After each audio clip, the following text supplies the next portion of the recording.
document? It was. The member for Melbourne has the call. Thank you, Speaker. My question is to the Prime Minister. Prime Minister, as the rest of us look forward to a break over Christmas, on the 1st of January, up to 150,000 single parents are due to be pushed onto the dole, the majority of whom are women. Given the findings of the Senate report tabled today that Newstart is inadequate, will the government now reconsider dumping single parents and their families onto Newstart, which is more than $130 below the poverty line, or will Labor allow inequality to continue to grow? The Prime Minister has the call. Thank you very much, and I thank the member for Melbourne for his question. And whilst I understand he and I don't agree on the policy here, at least he's prepared to ask a question about policy and about something that has an implication for members of the Australian community.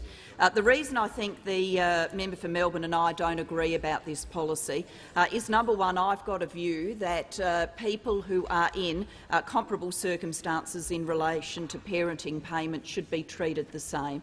And I'd remind the member for Melbourne that the reform we've engaged in is for a class of people who were being treated differently under earlier rules to be brought into compliance with the way in which others are being treated by the parenting payment system.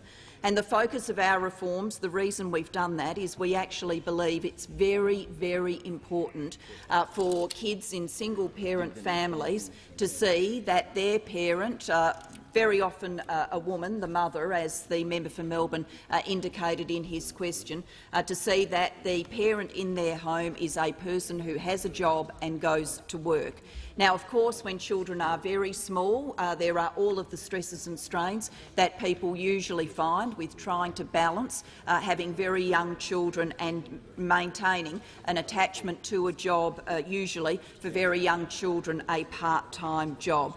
But we certainly know from all of the analysis that there is about disadvantage that if a child grows up in a family where no one works, and that is their experience year after year as they go through primary school and then secondary school, that will be an indicator that that child has been marked for a lifetime of disadvantage, and we do not want to see that. So our aim here is to get more single parents off income support and into work once their children are at school. Many of these parents will be eligible for additional support, including the childcare benefit, childcare rebate and the Jobs, Education and Training Childcare Fee Assistance Subsidy.